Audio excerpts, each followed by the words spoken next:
Hello there. I'm Ken, the rambling Star Wars fan, and thank you so much for stopping by this special episode. If you're listening to this as a podcast, then you probably got it from Apple Podcasts, Spotify, or a variety of other platforms.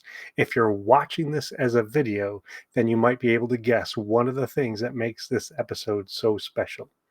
February 7th is Star Wars Podcast Day, and the Rambling Star Wars fan is participating along with bunches of other shows. This year, I'll be answering questions from listeners, Facebook friends, and others in order to help you get to know a little bit more about me and this show that I'm choosing to share with all of you. This episode will be available as an audio podcast and as a video posted here on YouTube. Yeah, that's right. I'm making the leap onto YouTube to expand the reach of the show and to explore new forms of creativity. I mean, I've talked about making videos for quite a while, and I think that Star Wars Podcast Day 2025 is as good a time to start as any. So, with that said, pour yourself a cold cola and grab a Chewy bar because it's time to get into this episode of the Rambling Star Wars fan. Now, a lot of folks ask me, what is it about Star Wars that keeps me talking about it?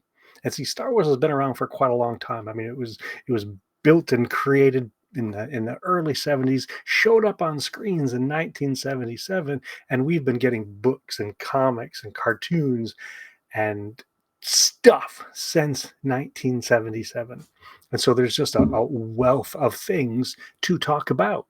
I mean, you can talk about the actual content itself, whether we're talking about a movie or a magazine article, or we can even get into the nitty gritty of the actual makers themselves. Who were the folks that came up with the ideas for building the speeder? Who was it that drew up the designs for one of the dresses that you see on the screen? Or where did they get the motivation or the inspiration for some of the other things that we see on screen?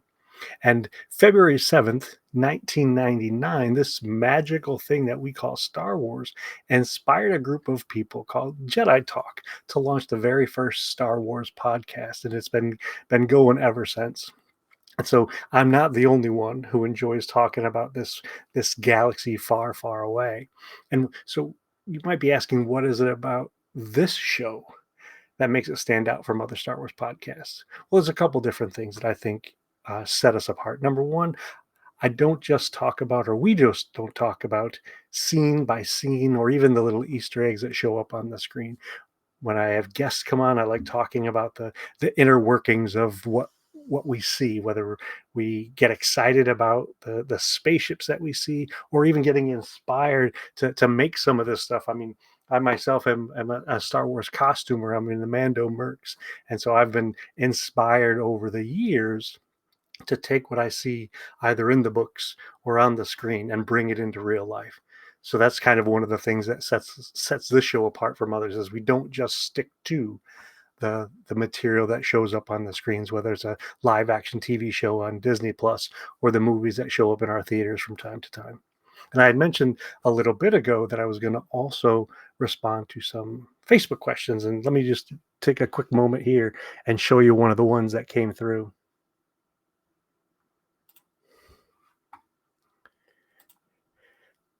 So two of the questions that I was asked were, what would your dream movie slash TV series be for the future of Star Wars? Well, one of the things that I think would be really fun to see would be a show based on Maz Kanata's castle. I mean, she, according to what we learned in the movies, she's an old timer. She's been around and has seen a lot of things.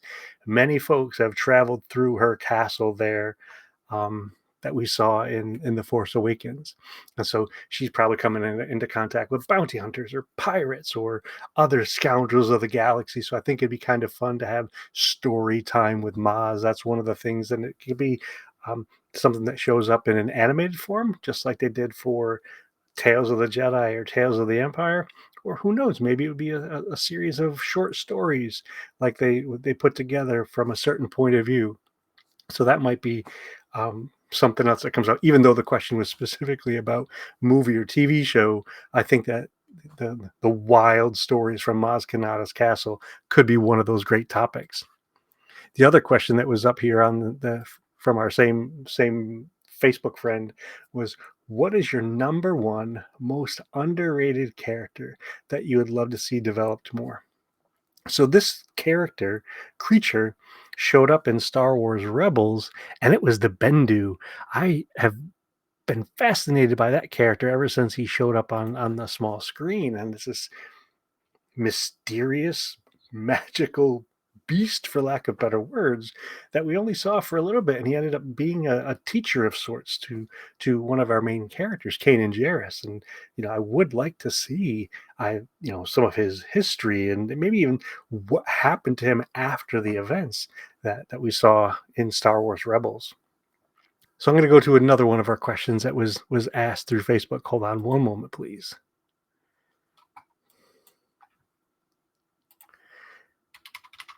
And this question, very specific.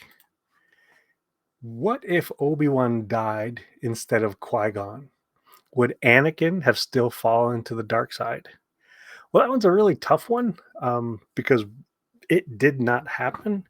But I think if we follow the trajectory of Anakin, I think that it wouldn't have mattered who Anakin's ultimate teacher or master was. I think he was fated to go down the path that he did. And so whether Qui-Gon stayed his master or if Obi-Wan, as we know, was his master, I think he Anakin would have still fallen to the dark side.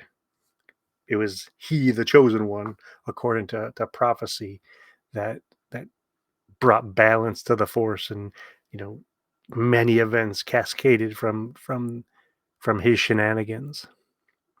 One of the other questions that we got from our Facebook friends, we make it a little bit bigger so all of you can see it. If you could pick one role to play in Star Wars, what era and faction would I belong to? Well, for those of you that have known me for quite some time, you I had mentioned it a few moments ago, even as I'm a member of the Mando Mercs. So one of the characters I would like to play somehow is this combination between a force sensitive human and a Mando. Love the Mandalorian costumes. I think it's a pretty tough costume. It's very iconic. There's many pieces of it that that as soon as they show up on the screen, straight away that that's a Mandalorian. So I like that aesthetic, that look of the characters that that show up as Mandalorians. And I've always, ever since I was a little kid, been fascinated by being able to wield the Force. So if I could figure out a way of being a Force sensitive Mandalorian, that would be my tip top choice.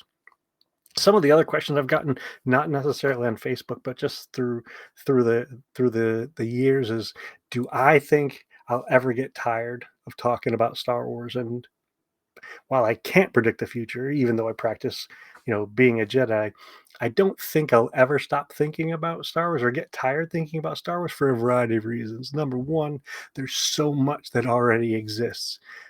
Look around. I've got collectibles and action figures and books and cookbooks, and so there's a treasure chest, a treasure trove of things that exist currently.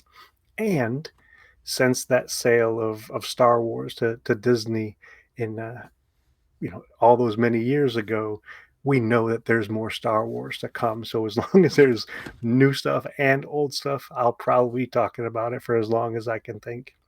And speaking of talking about it, one of the other questions I got just the other day is, what are some topics that I plan on talking about this year here on the Rambling Star Wars Fan? And so we just got finished up with the Skeleton Crew, the latest live action show on Disney Plus. So I plan on putting together a couple episodes about that show. Not necessarily, like I said, scene by scene or even just talking about the Easter eggs, but looking at some of the other things that show up on the screen, even seeing if I can, figure out a way of creating some costumes from that show, or maybe even potentially, who knows, interviewing some of the folks that participated in some way, shape, or form on the Skeleton Crew. I'd also like to put together a couple episodes to celebrate the milestones we're experiencing this year in 2025. It's the 20th anniversary of Revenge of the Sith. We've got a couple other anniversaries going on. So talking about those milestone anniversaries will be pretty fun. Not to mention trying to get some of my other costuming friends to show up on this show. So Dave and the Fanny Pack, if you're out there listening to the show, know that I still have you on my list that of what I like to put together for an episode or two. And so, with that said, here we are on Star Wars Podcast Day 2025. I want to thank you for joining me for this quick episode, my leap into this wacky wild world of YouTube videos. And as they say, the Force will be with you always.